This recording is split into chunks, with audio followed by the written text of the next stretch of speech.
आपका वो खत्म होगा ना किधर है दोनों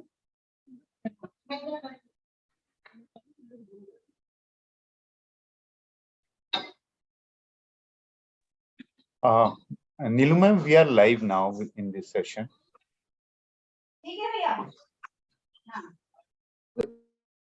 Nilu ma'am, are you there? Yeah, yes, she's there. Ma'am, we are already live. Thank you. Palvi, you can start. Thank you. Good afternoon, everybody. I take this opportunity to welcome you all to this special session on the new global market for millets as part of the Indo-American Chamber of Commerce's Agro Summit on value addition of agricultural produce. We have a lineup of very interesting speakers for all of you today. And before we begin, I would just like to introduce the topic to you. So we will be talking about millets today. As all of us and many of us are aware, 2023 is the International Year for Millets. And there is renewed interest in millets all around the globe with this movement. Nations, institutions, businesses, and individuals are coming together to promote these miracle grains and give them a rightful place in the food basket. India has been a leader in the millet movement, and it's showing the way to the rest of the world in promoting and showcasing the potential of millets. Research and work done on millets in India has also shown the positive impact and usefulness of millets in dealing with malnutrition, management of diseases like diabetes, heart conditions, anemia, as well as the climate resilience and contribution to nutrition security. The vibrant millet startup ecosystem in India has also come up with innovative and functional products with millets. And I think with the working together of all of the departments, the industry, organizations like the Indian Institute of Millet Research, Ministry of Agriculture, we are poised to take the Indian millets to the world. So without much further ado, I would like to welcome our first speaker, Mr. Prashant Parmeshwaran. He is the Managing Director and CEO of Tata Consumer Soulful Private Limited. And he has been working under the brand name of Soulful. Under this brand name, he has brought back traditional grains like millets to the modern Indian consumer in a form that is relevant for the 21st century. Welcome, Prashant, to this session. All the speakers have about 7 minutes each, and I invite you to start your address. Hi, thanks, Pallavi. I hope I'm audible. Well, it's great, and it's always great to see, to be on a panel with the esteemed members on this panel. I have a lot of respect for each and every one of them, and I think, the way I'd like to look at, this piece on millets is it's like the big fat Indian wedding. You need everybody. You need every single player in the ecosystem. You need every guest, every member of the family. To take part to make this wedding a success, so that millets actually have a happy married life, if you will. And to just kind of put that a little bit into context, and I think it's very important. And I think 2023 as International Year of Millets is great. I think what we should also just remind ourselves that this is a year of a start. This is a year of a journey. It's more of a milestone. And I think it's important from the entire ecosystem that a lot has to be done even in 2024 and going forward. That being said, I think the large amount of peace that is there in terms of the awareness, let me just say, of millets. And I think that journey has really, really begun. Even with the finance minister and our budget calling it Shri Anna, I think it's an interesting further conversations that then starts coming in. And I think in any consumer lifestyle stages, the movement towards getting more intrigued about the grain, I think is something that is visibly seen. And what is also interesting is now we are also starting to see and hear that outside of India as well. There is definitely a lot more work that needs to be done outside of India. I think our relatability at India is much more stronger. I was at a global conference talking to international retailers, and the level of interest on this grain is extremely high. The only question that for people outside of India says, well, if there's so many good things about this grain, why have I never heard of this before? And I think that further strengthens the need really for strong voices that are really needed outside of India to really give and demonstrate. Because as brands, when we speak about it, I would as well, when I'm sitting on the other side, really question, is this really true? Is this not true? And I think that's something that I would, request anybody and everybody who's able to do so to actually bring this truly on the global scale. US per se, because of sorghum, because of jowar, and a large growing nation, the only difference there being is, a lot more is used for biofuel and a lot of fodder and all of those versus food consumption. And I think that connection is something that is needed. There are series of movements that are there, series of groups that are there in the US who are promoting millets and starting to talk about it. In India, I think we've really crossed a good amount of journey that's there in India. Just to give you some stats, today we are present. Funnily, actually, Kashmir to Kanyakumari, we even are selling in Pulwama, so which is interesting. That's one store I'm actually keeping track of because I just want to see if the sales guys put it for my smile and accolades, or if it's actually. And interestingly, we seem to be refilling into there. From 15,000 stores 2.5 years ago, and today we are in 5 lakh plus stores. We sell predominantly in the low unit price points. We sell across both kids and adults range of products. And I think what is important about this is not just making the products available, making them really tasty. And I think that's really important because there is a lot of, let me just say, preconceived notions that consumers are coming when they're looking at millets. And I think it's very important, not just in the products that we deliver, but also in the communication. But I think it's in a very good, strong, robust place. The Indian government's done a fantastic job in a lot of the outreaches and a lot of the pieces of the work on the International Year of Millets. Like I said, I think on a global stage, is there a market opportunity? There is definitely a very large market opportunity. The only piece is we need to really stitch them up together. And I think just some focused efforts towards that. And I think we will be really having a strong millet revenue. That's it for me. And I'm just going to be honest and stay with the time.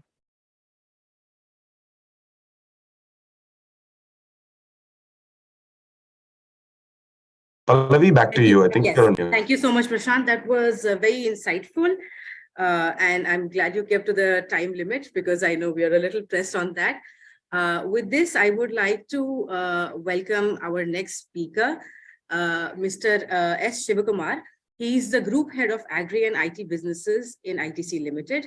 And as a member of its Corporate Management Committee, he also oversees ITC's sustainability as well as social investment programs.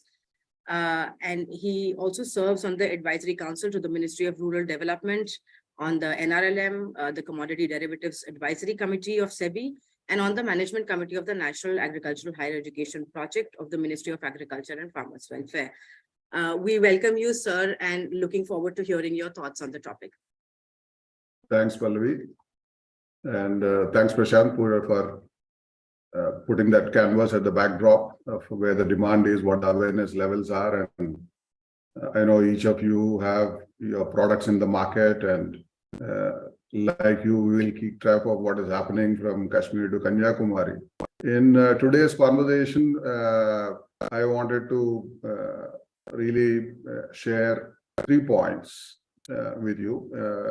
Certainly, one needs to stitch all these different elements together, like Prashant has mentioned. But if one were to look at the consumption side of it, beyond the fodder and fuel and some of those kind of elements into mainstream food consumption, you have 2 large buckets.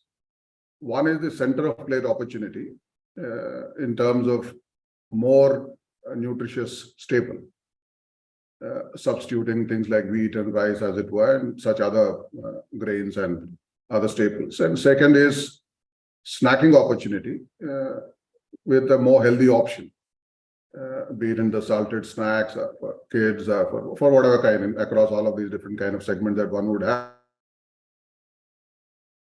And potentially both of these are very, very large markets, both center of plate as well as the snacking.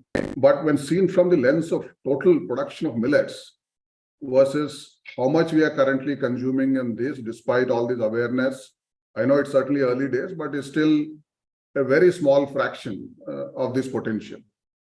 So what's holding this back, if one were to look at it, the key barriers for center of plate, when one goes around talking to consumers, you see that one is the cooking time is longer, the look and feel is very different from the grains that one has got used to in the last few decades.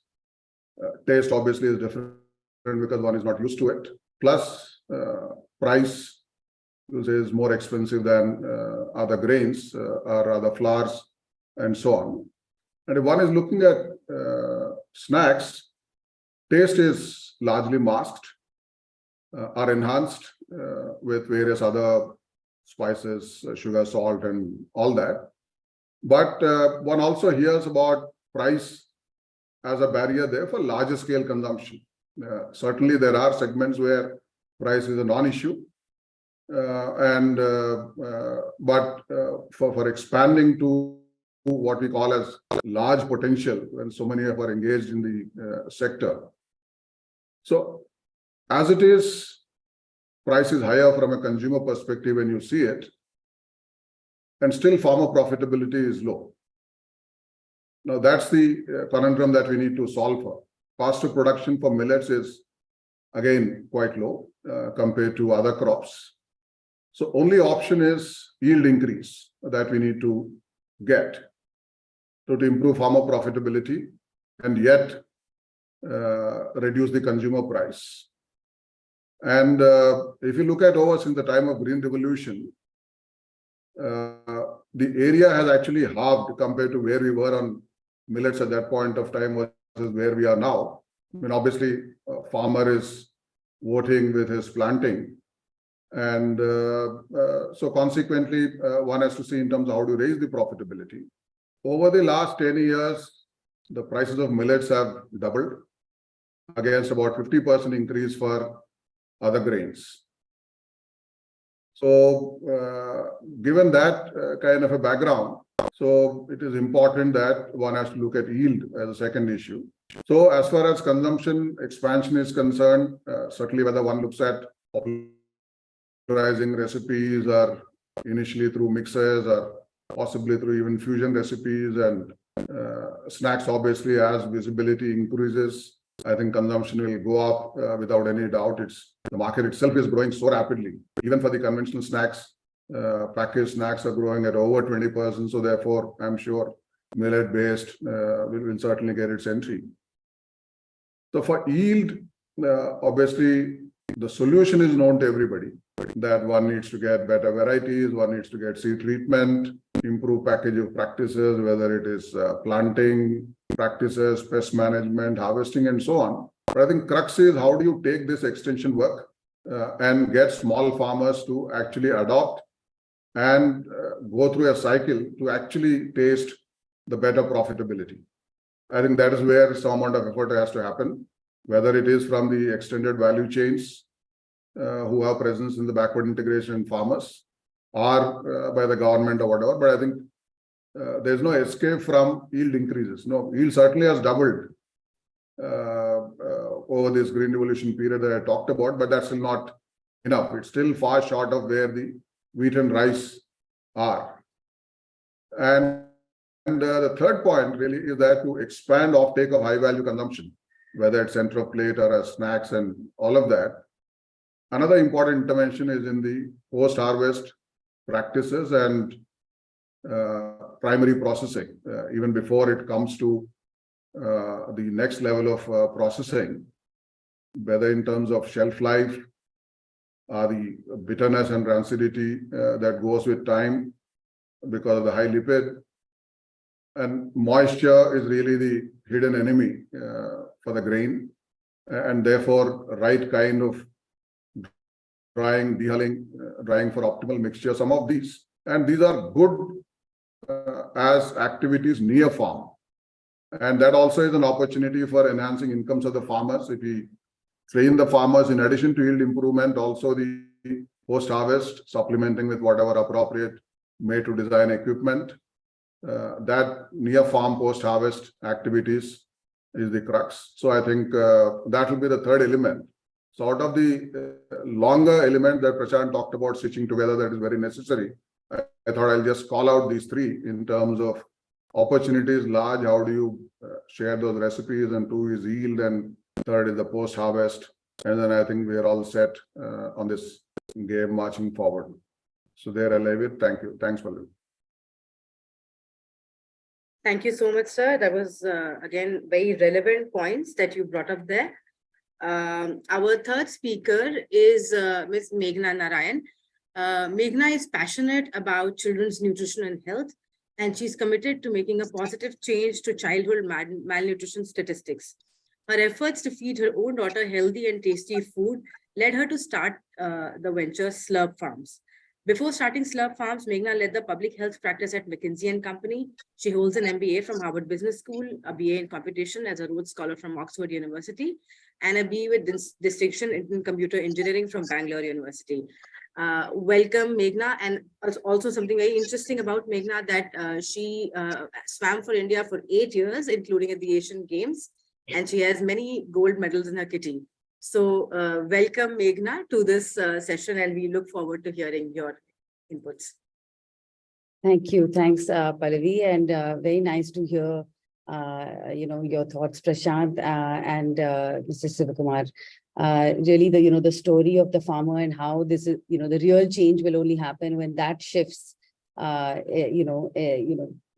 I don't know which will happen first. I suspect demand has to come and then supply will sort itself out. But I think ITC has so much experience from having built that for wheat. That'll be great fun to see what you guys do with millets. I think we will all benefit. Like Prashant says, we're all at a wedding and we all have a role to play. And the role that we at Slurp Farm are trying to play is sort of, to just remind people about the benefits of these grains, right? So, and especially in the context of young children, which is, which is whom we make products for. So, we obviously use a lot of ragi. So just reminding people that this has a lot more calcium than wheat or rice. I mean, I'll never forget the first time I saw that sort of nutrition table. I thought there was a typo, that the decimal was in the wrong place. So, this is, but most people don't understand that. Some, in the South, at least there's some sort of traditional wisdom. And for example, I swam 100-kilometer weeks for many, many years. And my morning started with a bowl of ragi, which was actually a stodgy bowl of ragi, not very tasty. But, that was what I ate every single day. So really, the idea behind Slurp Farm was bringing that to many more children, but doing that in a way that was tasty, so that they would eat it every day and not because they had a medal to win, right? Not everybody is going to be that motivated or have as big a bully of a mother that I did.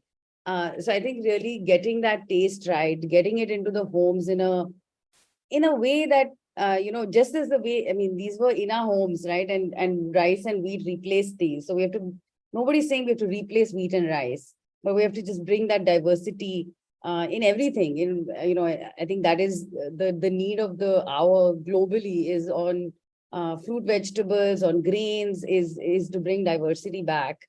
And that's what we're trying to do, right? To help people include that combination of grains in their breakfast, in their snacks. The opportunity is very clear. In India, I think especially sort of, we've been around about 7 years, but the scale that our scale up story began sort of post-COVID. And there's no question that people are beginning to look to eat healthier and have realized that eating zinc tablet is not the answer, right? In the long run, you have to eat better every day. So I think there's a very clear opportunity in India. globally, I feel like, 2013 was the year of quinoa, and it takes a decade to move that needle. So it will come, but it's going right now. It's still very much bird feed, right? Even if you look at Amazon.com, you do millet, it's bird feed. So from bird feed to getting, to the Upper East Side in New York is going to take a decade. I'm not going anywhere. I hope there's going to be others on this call who are going to hang around long enough and to fight this fight, because it would be a crying shame if a Polish or an American or a African brand, or or a set of brands made it big in on the global scale, right? For far too long we've exported commodity and imported brand. It really is time to shake this up. So I feel like hopeful that there's enough people here at Prashant's wedding. I just messaged his wife saying your husband just invited me to a wedding. I hope you're there too. So, very happy to be here. And, I think every one of these conversations moves the needle a little bit. So let's keep going. Back to you, Pallavi. Thank you, Meghna. I think we are all very happy to be at this wedding. And as you said, I think we need people to consistently be doing this. So we're, a lot of us, we've been in this for a long time and we are not going anywhere. So that's a promise. Thank you so much. Our next speaker is Mr. Tarun Vij. He's the Country Director India for Global Alliance for Improved Nutrition.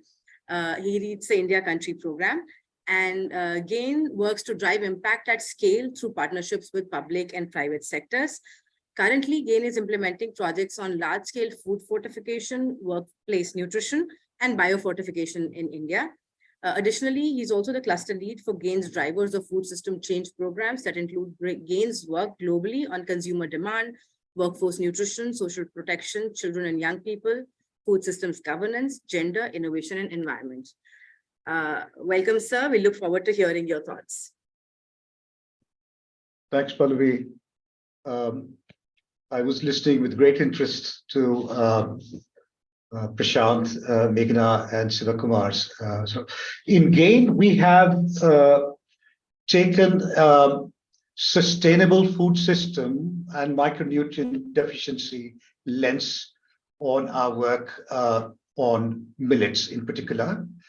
So our focus, particularly in India, currently is on pearl millet or bajra. And we are doing different grains in different parts of the world. So I just want to focus on how we sort of zoned in on pearl millet and what are we trying to do. So pearl millet is a staple crop in several states. The crop has typically been most popular in semi-arid regions where other cereals such as wheat and rice are more difficult to grow. Millets have been included in the public distribution system and therefore our interest, because we are working with the government of India in 15 different states on staple food fortification and other interventions. So amongst taking a sort of micronutrient sort of deficiency lens, the pearl millet bajra is high content of calcium, potassium, magnesium, iron, zinc, niacin, riboflavin, thiamine. So you can be sort of looking at a plethora of sort of nutritional benefits. It's also rich in fiber and tends to digest slowly. So that's kind of like diabetes friendly. And our lens on looking at more sustainable food systems. So in terms of pearl millet, it's the most sustainable crop in rain-fed and most adverse agroclimatic conditions due to its unique traits, short duration plant, high photosynthetic efficiency, and inherent high water use efficiency as well. So coming to our biofortification, sort of pearl millet biofortification through conventional breeding opens up an option to combat micronutrient malnutrition, more particularly in vulnerable groups. Meghna talked about children, there are pregnant, lactating women, the poor vulnerable section of society in specific states. So several varieties of pearl millet rich in high iron content have been released by the Government of India, such as HHB 299, the hybrid variety, the AHB 1200 FE, the AHB 1200, and the Dhanshakti. So you have several biofortified varieties available. And GAIN's work with Harvest Plus on millets in India is in Rajasthan, Maharashtra, and Karnataka on date. We've taken a value chain approach. We're working with partners to sort of create sustainable commercial pathways for two crops: iron pearl millet, which is biofortified iron-rich bajra, and we're also working on zinc wheat. Zinc wheat, we're working in Punjab, in UP and Bihar, and as I mentioned, we're working in Rajasthan, Maharashtra, and Karnataka for the pearl millet. What are we doing? Specifically, we're facilitating increase in seed production. We're increasing on-farm consumption of these biofortified varieties. Around 40% of the volume, as per our sort of data, is on-farm consumption. We're developing aggregation and segregation models with existing value chain actors. We're utilizing digital platforms for ensuring traceability, improving access to smallholder farmers, and we're working with the state governments in whichever states we are for inclusion of these varieties in the safety net programs. I just wanted to mention here that this effort in India is part of a larger global effort that we're doing in 6 countries currently: India, Bangladesh, Pakistan, Tanzania, Nigeria, Kenya. And what are the products? Obviously, iron pearl millet. We're also looking at zinc wheat, zinc rice, iron beans, vitamin A cassava, and vitamin A maize. Currently, 6.5 million farmers are part of this whole biofortified sort of grain production effort. We are reaching about 128 million consumers. We're partnering with about 50 plus organizations. 150, currently the volumes that we have are quite modest. So we're looking at SMEs. We've got about 150 and we're working with about 300 sort of aggregators. So it's early days yet for scale up, but the sort of program data tells us it's very encouraging to take this forward. And we are committed to expanding our footprint and reach of these nutrient-dense crops, such as iron pearl millet, over the coming years in India and globally as well. So thanks.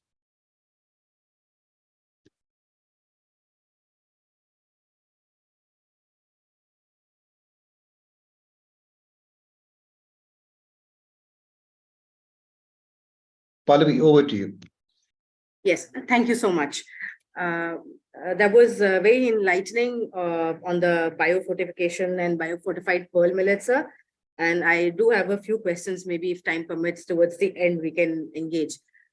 So our next speaker is Mr. Sanjay Sethi.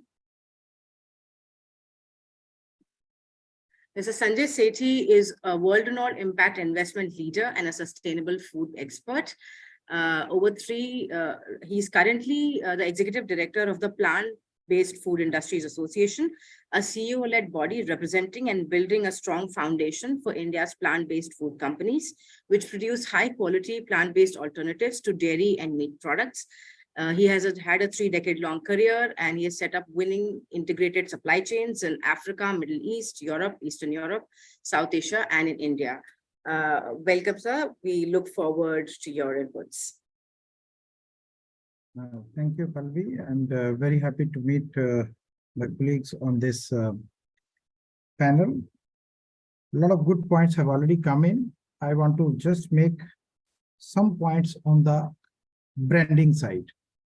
As a country, while we have done a wonderful job on the agriculture side, but on the food processing side, we have either been focusing on the internal demand or focusing on some products which are commodity in nature, and we have taken those successfully outside the country. When it comes to processed foods, we have not been that much successful in the world market, and that is why perhaps we do not have a major product to its name in the world market competing with the world products. If we have Haldiram, it is largely focusing on the Indians based out of India. So what is that which has gone wrong? In my opinion, in the last 20 to 40 years, we have not utilized the amazing entrepreneurial spirit of our young people. And that is why no startups came for a very long time. What we see now in startup ecosystem in the last 5-10 years, it was virtually non-existent. The entrepreneurship and innovation was never rewarded. And that's why we continue to have those products which were high on either preservatives, not clean labor, or doing something or the other, which was not the core requirement of the country. So now that we have millet milk available in this country, but we are not able to call it a millet milk because our regulation does not allow. In the International Year of Millets, we are not able to call the millet milk as millet milk. So that means the government is supporting the millet movement in such a big way. Such amazing products have come out in such a short time. It's really amazing. But most of it is led by the startups. And while that has happened, yet the other part of the government, which is FSSAI, has not been able to muster courage and say, okay, like we call coconut milk as coconut milk, or we call peanut butter as peanut butter. Similarly, we can allow soy milk to be called as soy milk, or millet milk to be called as millet milk, or oat milk to be called as oat milk. Nobody who buys these products does not think that if I'm buying millet milk, such amazing, yummy, tasty varieties have come out. Nobody thinks that I'm buying a dairy milk. So what is the hesitation? So these are some of the issues that I have mentioned which have been facing this sector. Second thing, why we have not been able to capture the world market of processed foods. One of the reasons is that we have not really looked at our traditional strengths. When I went to Maharashtra, I saw a traditional product, which I think most of you would not have even heard of that. It's called bhopla gharge. So bhopla is a vegetable. Gharge is a way of combining it with cereals and maybe some yummy fats and sugar. And it becomes so yummy. It's so traditional.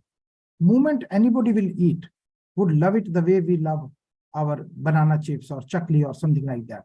So I believe that we never really spin those products for the world market. We continue to be looking at the low-hanging fruits, and we only gave them the branded commodities. Like Shiv Kumar is here. So we all love Ashirwad Atta. We all love Sunfeast biscuits. But when it comes to the world's best biscuits, those are being produced by, in Scotland or in UK. Neither they produce world's best butter, nor they produce world's best, wheats. Yet they are able to produce the best quality of biscuits. You call it shortbread or one of those amazing tasting products. So now that the plant-based revolution is coming, here is an opportunity, not just for ITC, not just for Unilever, not just for Nestle, but also for Amul, also for the other big Indian companies to come out with those plant-based foods where the party is about to start. It is just starting. That means we will have the first mover advantage in the world markets. When it comes to processed foods, startups don't really understand that. The kind of amazing, yummy, and safe food which is needed, big organizations like ITC, Amul, such organization can make it, which is very, very safe. And they can not only provide this as an example to other organizations. That is why Tata Soulful came and they started plant-based foods. Similarly, ITC also started. So these examples, which are now beginning to come, I urge these CEOs who are there on this panel and those who are outside to kindly put your focus on this, because this is an area which will give you a lot of pride, because you would be able to put India on the world map as world's most desirable companies, because there are no companies competing in the rest of the world. Plant-based movement is not as fast as it is in India. India has the advantage of not just production, but also we like plant-based foods. Traditionally, we like it. And those opportunities are very, very big for us. And I request all of you to come to 25th May to Lameridin Hotel in New Delhi. And we are going to have a special millets-based corner during the second plant-based food summit, where not only the ministers, but everybody from outside India and in the country is going to be there. My special request to ITC Shiv Kumar and to Prashant from Tata that kindly do take part in this, because this is the way you give back to your society, and this is the way you support these amazing entrepreneurs who have come out with amazing millet and other plant-based food products. And we should also encourage mixing of millets with soybean and other products, so that it is not just one, it is the combination of the taste, and science allows it, and we can mask the taste which is off, and we can enhance the texture as well as the aroma and other things. In this country, not much work has happened, but now we can do it. On non-veg side, a lot of things have happened in kebabs and all, but now we are coming out with plant-based foods, which are kebab in nature or meaty in taste. And I request all of you to kindly provide support to this. Thank you. Thank you so much, Mr. Sethi, for your inputs. Now, I would just like to maybe take some time to summarize the discussion that has happened, and just talk about a lot of the wonderful things the speakers have shared here. I would also just like to take 2 minutes to share about my own enterprise. Our brand is Millets for Health, and we've been working in the millet space since 2016. We have a lot of different millet-based products, and one of our the key strengths or work that we've been consistently doing is a lot of engagement with consumers, whereby we have been able to build a consistent consumer base. So we do a lot of workshops and awareness and cooking sessions and all of that with consumers, a lot of tasting sessions. So that's something that we've been consistently doing. And I am in complete agreement with some of the speakers who talked about how we also need to promote these as staples. So, there are two opportunities. Mr. Shivakumar spoke about this, that, in millets, we can promote them, number one, as staples. And then the second opportunity is to promote them as snacks. So I think that's something that we really need to be looking at. In the discussion, Prashant did speak about the importance of making the products tasty. And I think that's something very important. Right now, for so many years, I think the market that we were catering to was people who were health conscious, who were consciously looking for good products. But right now, not good products, but healthy products or alternative millet-based products, people who were consciously making that choice. But right now, what's happening is that the consumer is curious. Everybody has heard about millets. Now, if we don't give them something tasty, we can talk about how healthy it is, but if it does not taste good, then that consistent sale or, the conversion will not happen, because anyway, when we are talking about millets, there are a lot of preconceived notions and with regard to taste, with regard to consumption that we need to address. So the products need to counter that, as well as our communication, as was stated. In Mr. Shivkumar's session, we also talked about the yield increase, which I think is extremely critical, because as Meghna was also saying earlier, that the demand, it needs to drive the supply of the millets. For increasing supply of millets, yield is definitely something that needs to be worked on. So to increase farmer profitability and reduce price, I think maybe as part of recommendations from this session, we need to, maybe engage with the government and maybe provide some suggestions. Neelu, if we can do that. Then, Mr. Tarun Vij, he spoke about the engagement of GAIN with, pearl millet, biofortified pearl millet, and how that has been really working with a lot of farmers in different countries. So not just in India, you mentioned about 6 countries that you've been working in, and benefiting about 6.5 million farmers. So that's excellent. And I think biofortified food products, we would definitely like to know how the demand is going, and how the uptake of biofortified food products, how that's shaping up in the country and in different countries. But definitely, it's the answer to a lot of the nutritional problems that are facing us. One very important point that Mr. Sethi made was that we need to focus on our traditional strengths to capture the world market. I think that was very, very interesting. And India's advantage is that we are, ahead in the plant-based food movement. We have the palette for it. We have the products for it. And another very interesting point that you made, sir, was the mixing of millet with other products. I think we need to develop more value-added products by mixing with, our legumes, our dals, our soya, and things like that. And we do see a lot of these products outside. Going back to another point that Meghna made, that it's been long that we have been exporting commodities and importing brands. To change that, I think we need to sort of innovate a little more on our value-added products. So thank you to all the speakers on their valuable inputs today.